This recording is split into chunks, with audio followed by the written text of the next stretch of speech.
Hello there. It's fun being happy. And, well, first of all, hello there, Buddha Z here. And coming to you from, remember my traditional main school is Shaolin Mantis. And then I kind of split out of it Shaolin Zen. And ShaolinZen.org is kind of like I tried to take just the Buddhism so people could just get the Buddhism without the Kung Fu. But anyway, just let you know that I'm honoring my founding Shaolin Zen and Shaolin Mantis. All right, and what are we honoring today? Buddha Z here, and we're doing the well, I call it the Four Noble Truths preview. What does that mean? Oh, I don't know. I remember I told you when I was getting towards the end of my performing days in 2018 and 2019, I was putting a lot of Buddhism in there. I was thinking, gosh, man, I got it, the job of a Buddhist is to share enlightenment. So I said, man, I got to help make people smarter. So I was throwing more Buddhist poetry out there all the time. That's what created the first couple books, the Five Souls of God, and then this one. I ended up with 2 books of poetry out of all this Buddhist stuff. But anyway, where are we? The Four Noble Truths preview. And we are, of course, in the Four Noble Truths Explained by Buddha Z. And remember, it doesn't do you any good if you don't understand them. And so that's my goal, is to just play around with them, show you how they work, give you examples, because, hey, the only reason they exist is to make your life better. That's it. That's it. It's to make your life better, happier, more fun, healthier, more successful, sexier. I'm sure there's a way we could look at it from that angle. All right, here we go. Four Noble Truths preview. Why do Buddhists refer to heaven as Vulture Peak? All right, so if you've read any of the Buddhist books or watched any of the Chinese Buddhist cartoons, you may have noticed a mention of Vulture Peak. And if any of these cartoons, Buddha actually exists, instead of a Lucifer or a Satan, whatever. Instead of, what are they, God? They've got a God or something like that. What they would have is they would have places for these gods to live. Well, in this scenario, Buddha lives on Vulture's Peak. Well, why the hell is it called Vulture's Peak? That sounds kind of negative. It sounds like you'd find Skull Monster there or something like that. Somebody negative. Well, that's what I'm kind of wondering now. Since I asked that question, I'm not going to explain it. Let's see how the poem does. And at the end of the poem, we will re-ascertain whether we understand why heaven in the Buddhist world is called Vulture's Peak. Okay, here we go.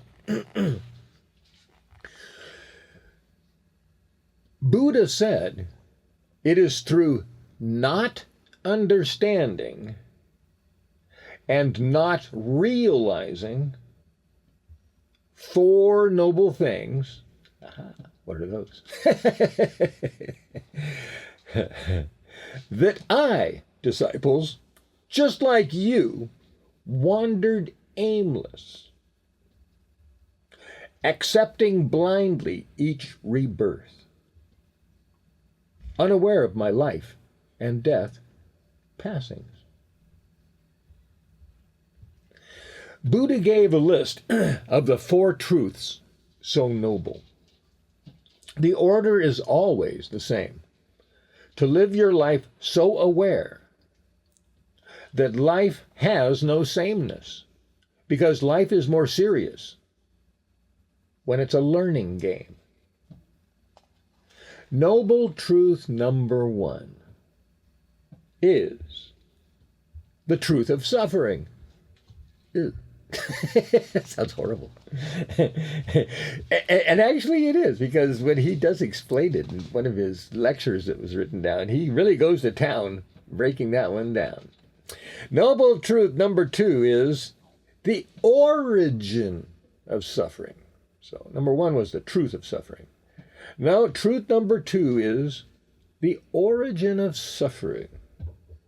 You may discover you are not blameless. Ooh, are you the origin of your suffering? Well, Number 2, you will discover the answer to that. Noble truth number 3. This is in Buddhism they often call it the extinction. It's not a word I really use, but at the time I was reading a lot of Buddhist books, so it kind of came out that I was using the local jargon. So anyway, here we go. I would choose it different, but anyway, let's go with it. Noble truth number 3, the extinction, the end of suffering. I like just the end of suffering. Okay, or ending suffering. I would make it, well, you'll see why. It actually should be a verb.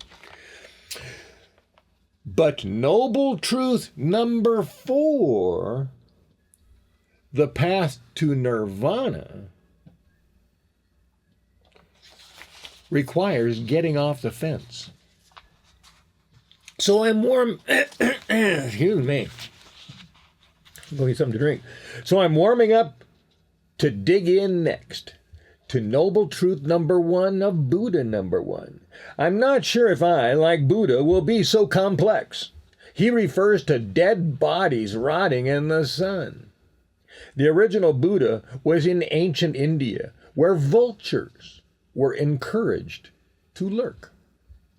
The dead were too many to bury, so they gave them to the birds. As the birds resurrected into flight, they were doing God's delivery work. They referred to heaven as Vulture Peak because that's where they went, high above in clifftop heaven. The symbolism should be respected that them or us worship, think, and speak.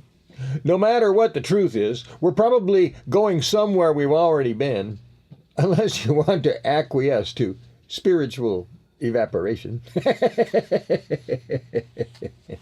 See you soon. As I said, one of the next poems to pour out of my head will be about noble truth number 1.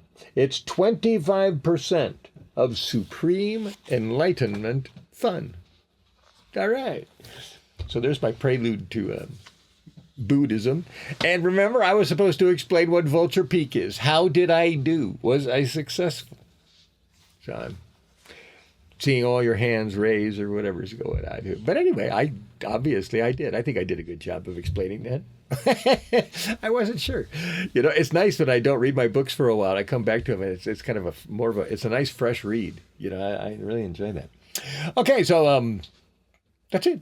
I mean, so am I on Vulture Peak? Get here, I am about a 3,000 foot high mountain, and I am a Buddha. Well, see you later from Vulture Peak.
Imagine what